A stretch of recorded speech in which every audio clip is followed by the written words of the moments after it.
Friends, did you know that Roger Rabbit Cartoon Spin was originally designed to be a two-story attraction? And in fact, it still is today. I'll explain that and some crazy other facts, but first let's get into why this didn't happen the way it was originally planned. The way this project was structured is that the building would be designed before the attraction. The foundations, the electrical, plumbing, and support were laid before they designed the interiors. Because Cartoon Spin was gonna have an opening date 1 year after the opening of ToonTown. Because when new lands open, they bring in a large audience. So Disney was gonna wait a year for the novelty to wear off and then open the newest dark ride at Disneyland in over a decade. As an experiment to create a new ride vehicle, one night Imagineering took a ride vehicle from Pinocchio's Daring Journey, popped off the cart and placed a teacup on top of it to test would this ride system work. Turns out it was a Disneyland match made in heaven. How crazy is it that the Roger Rabbit Cartoon Spin vehicle is a teacup placed on top of the chassis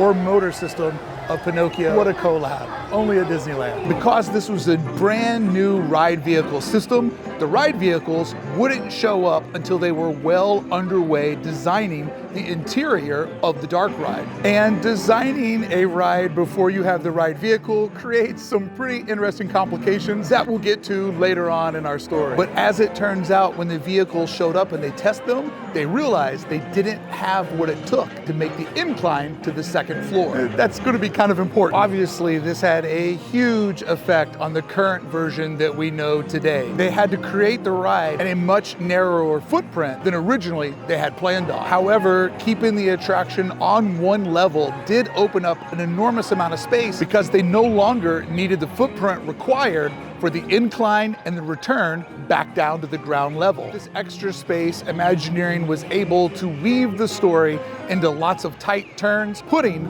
more story in the space where we were going to be making that transformation to the second floor. And if you look up the next time you ride this attraction, you'll realize that the ceilings are much taller in Roger Rabbit Cartoon Spin than you see in the traditional Disneyland dark ride. They had a lot of extra room because their attraction ultimately would never be able to go outside. That meant Imagineering was able to use the black lights in the entire attraction.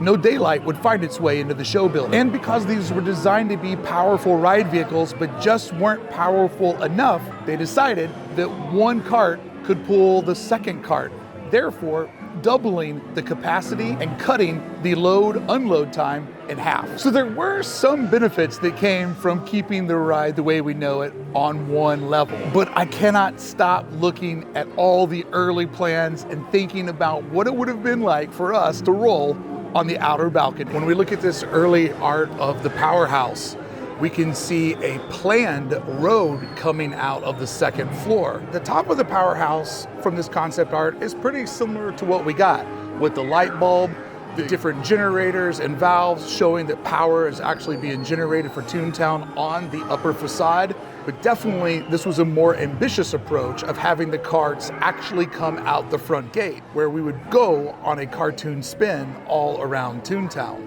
And when we look at this more ambitious version of the concept art, it appears that we would roll out of the Gag Factory building, working our way in between the different facades that float over here as an island in the middle of this footprint, then working our way back up into an Acme building, and then popping out a second time, working our way back around the buildings that sit into the island, going through what looks to be a little bridge-covered building, working our way around the buildings on the exterior, being able to look over our shoulder and look into ToonTown, and then eventually working our way back over to the building where we currently get to enjoy the attraction as it stands today.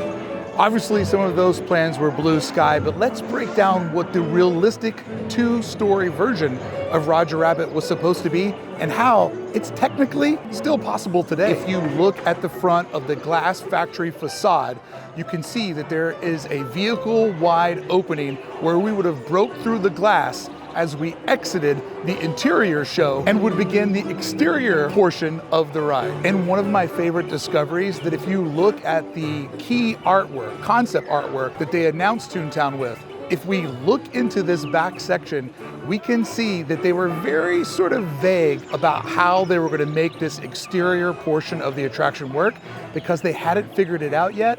But we can look and see up to 3 different points of entry and exit, as well as vehicles riding around in the background.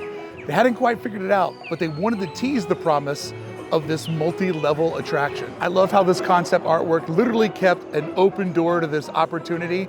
And I have looked at this concept artwork so many times and never really realized this detail until I zoomed in and was like, oh my God, it was there the entire time. That's unbelievable. And even though the 2-story version of Roger Rabbit is a lost opportunity, let's not lose the opportunity to become friends and subscribe to Hey Brickey. Thank you so much for signing up to the channel, and I appreciate all the citizens of Disneyland that are on this adventure with me. Let's get back to today's video. When we look at the concept artwork, we can see the Acme building got turned into the Gag warehouse, but it still has 3 different wooden doors on the front of it. Not sure which one of those would have been our entry or exit point, but you can see that they're clearly there. And then as we work over to the corner of the glass factory, you can see the side door is there where a vehicle's popping out, but you can also see the broken glass door is in the very front.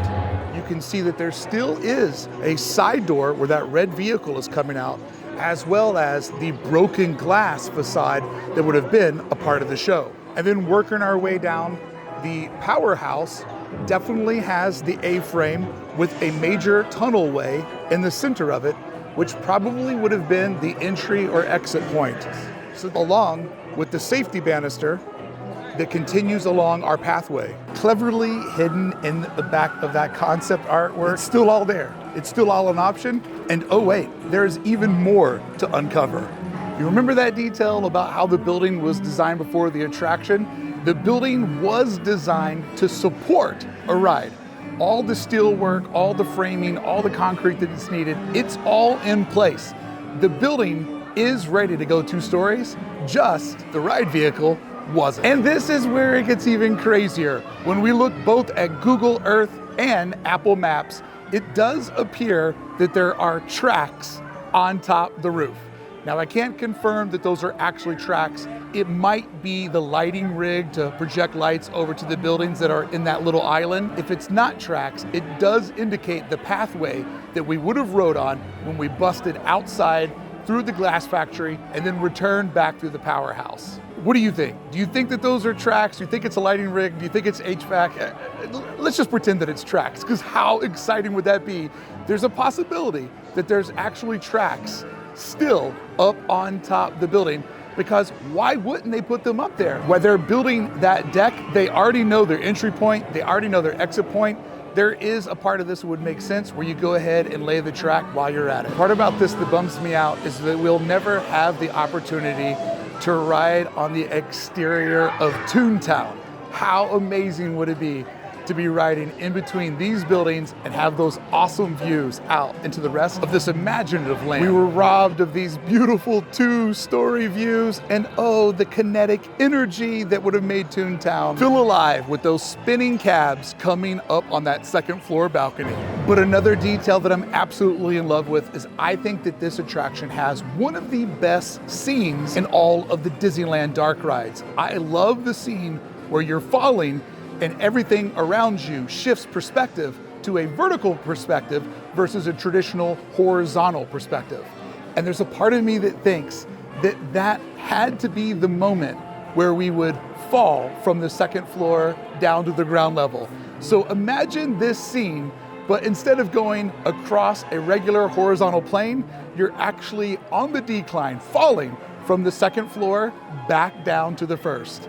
That would have been amazing. And if you think about how the attraction is designed, the electrocution scene would probably be where we would then go into the light, pop out, break through the glass, ride around on the outside, and then fall off the roof as we go down that amazing scene where this time we're actually falling, leaning in to all the amazing visuals constructed around us.